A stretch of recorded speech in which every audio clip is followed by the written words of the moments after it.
ಅಪ್ಪ ಮಗಳು ಮಧ್ಯೆ ನಡೆಯುವ ಒಂದು ಅರ್ಥಪೂರ್ಣವಾದ ಮಾತುಕತೆ. ಒಮ್ಮೆ ಮಗಳ ದೇವಸ್ಥಾನಕ್ಕೆ ಹೋಗಿ ಬಂದಳು. ತಂದೆ, ದರ್ಶನ ಚೆನ್ನಾಗಿ ಆಯಿತಾ ಮಗಳೇ ಎಂದು ಪ್ರಶ್ನಿಸಿದರು. ಮಗಳು, ಇನ್ನು ಮುಂದೆ ನನ್ನನ್ನು ದೇವಸ್ಥಾನಕ್ಕೆ ಹೋಗು ಎಂದು ಹೇಳಬೇಡಿ. ಕೋಪದಿಂದ ನುಡಿದಳಾಕೆ. ತಂದೆ, ಏನು ನಡೆಯಿತು ಮಗಳೇ? ಮಗಳು, ದೇವಸ್ಥಾನದಲ್ಲಿ ಒಬ್ಬರಿಗೂ ಭಕ್ತಿ ಇಲ್ಲ, ದೇವರ ಮೇಲೆ ಧ್ಯಾನ ಇಲ್ಲ. ಎಲ್ಲರೂ ಅವರ ಮೊಬೈಲ್ ಫೋನ್ಗಳಲ್ಲಿ ಮಾತನಾಡುವುದು, ಫೋಟೋಗಳನ್ನು ತೆಗೆಯುವುದು, ಭಕ್ತಿಗೆ ಸಂಬಂಧಿಸಿದ್ದು ಬಿಟ್ಟು ಬೇರೆ ಸಂಗತಿಗಳನ್ನು ಚರ್ಚಿಸುತ್ತಾರೆ.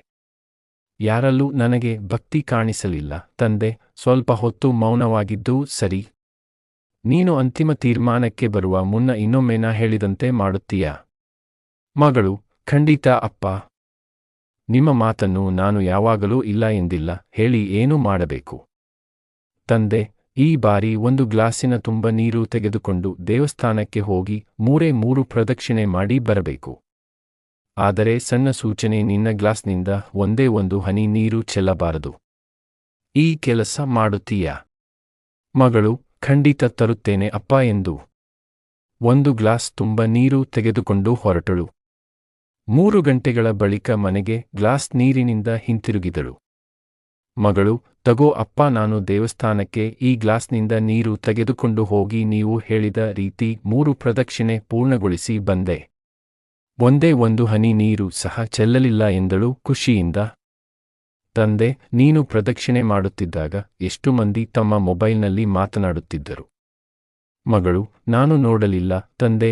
ಎಷ್ಟು ಮಂದಿ ಅನಗತ್ಯ ವಿಚಾರಗಳನ್ನು ದೇವಸ್ಥಾನದಲ್ಲಿ ಚರ್ಚಿಸುತ್ತಿದ್ದರು? ಮಗಳು, ನನಗೆ ಗೊತ್ತಿಲ್ಲ ತಂದೆ. ಎಷ್ಟು ಮಂದಿ ಸ್ವಲ್ಪವೂ ಭಕ್ತಿ ಇಲ್ಲದೆ ನಡೆದುಕೊಂಡರು?